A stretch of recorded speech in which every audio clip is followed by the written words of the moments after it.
I don't know how to smile anymore.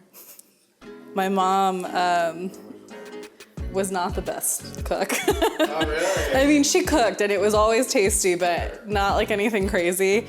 And it's like, what's for dinner? And she would say, oh, maski paps. And maski papano means just like whatever I can throw into the pot. So it's like, oh, we're having maski paps. And it's like, what does that mean?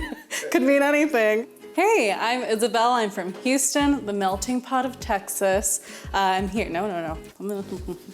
Okay. Hey, I'm Isabel. Hey, sorry, I don't know why I'm laughing. Hey, I'm Isabel. I'm from Houston, the melting pot of Texas, and I'm here to help you cheat your way through your favorite Asian recipes. Pause.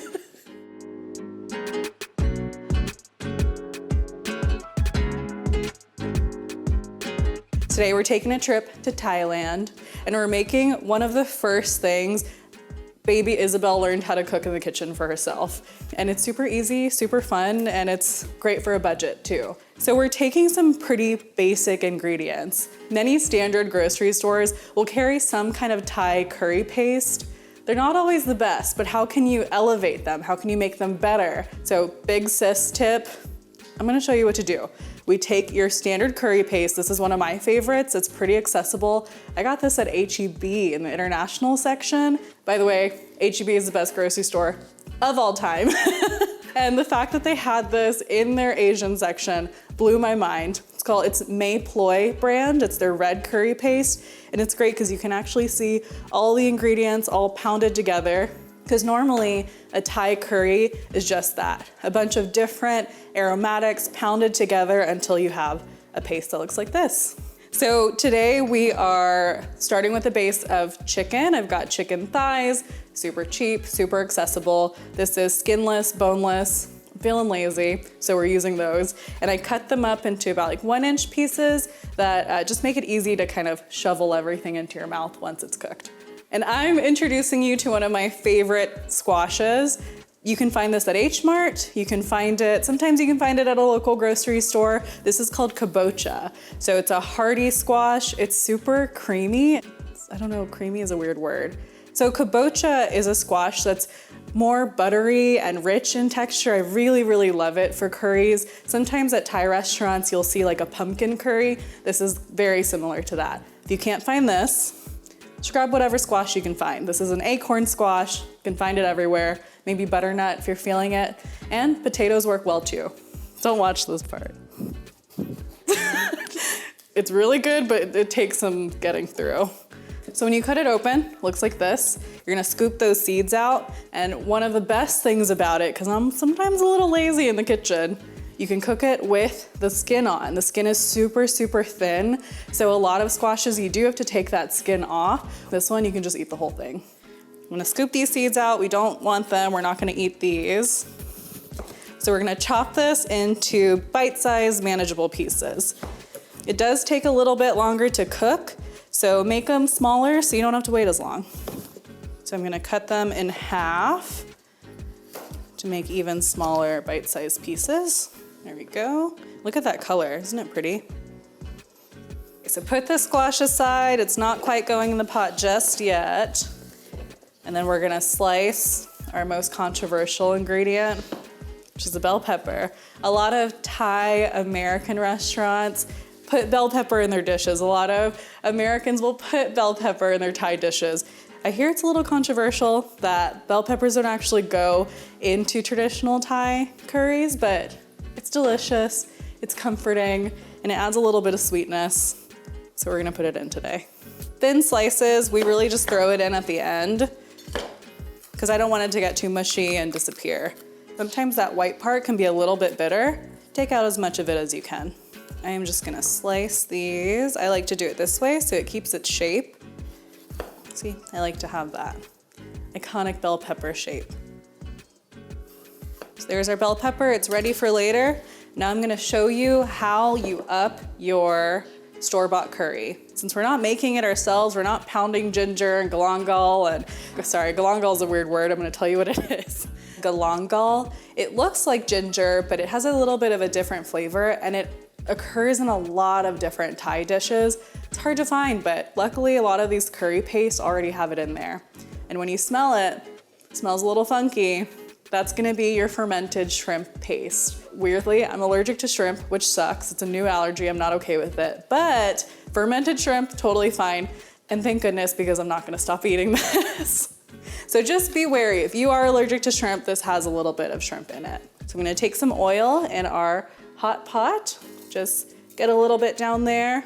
And how we're going to wake this up is put it in that oil. So we have about 3 tablespoons of curry paste. And by toasting it up, it really just livens up all those flavors. It's intense, yeah, oh, sorry. All right, my pot got really hot, it's overachieving. The curry paste did toast a little more than I was expecting it to, but it's all good, just more flavor.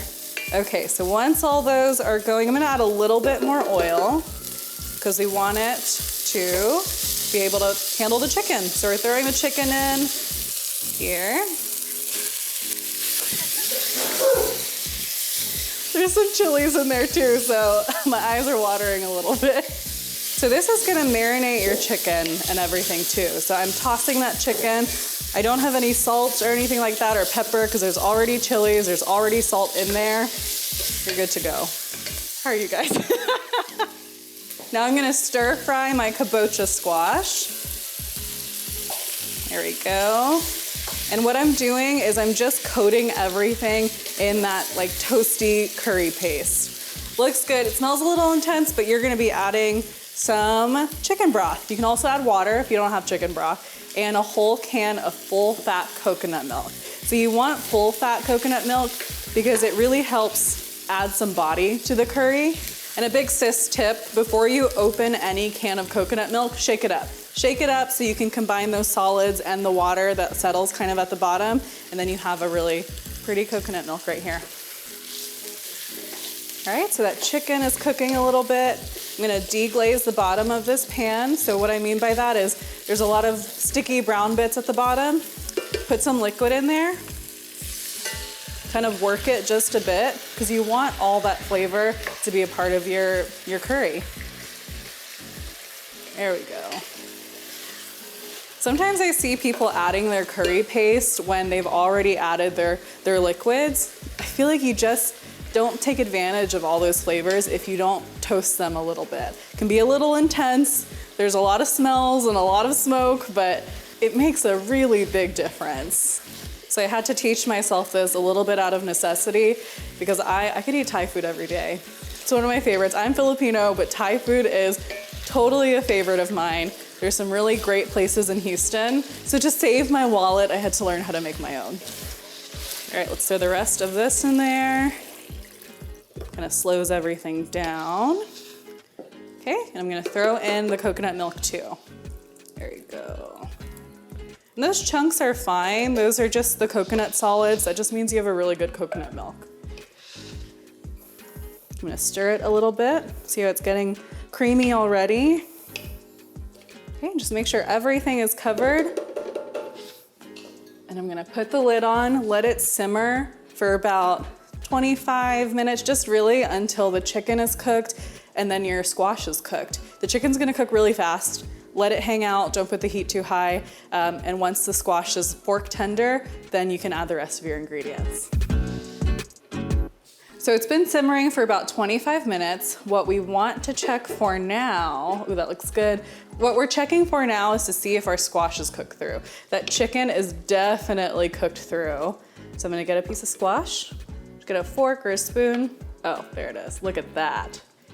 It's just falling apart.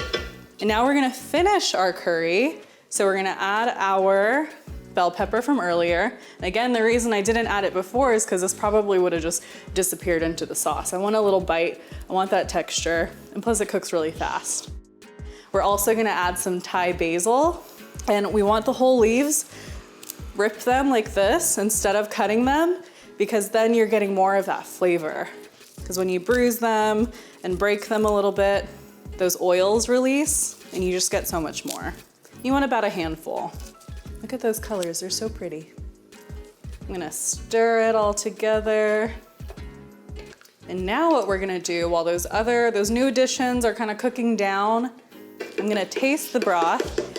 And we're gonna adjust. We're gonna adjust with some fish sauce and some sugar. So Thai food is known for being super balanced. You have the spice, the savoriness, the sweetness, and then later maybe a little bit of sour flavor from lime if you're feeling it.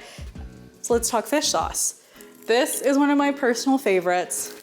I don't know what it says on here, okay? A friend's mom told me to get it. I trust her, she's an amazing cook. She says to always look for the 3 crabs.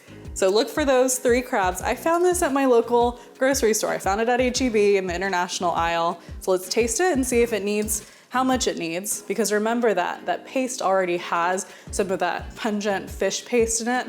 So you don't want too much more intense flavors if you don't need it.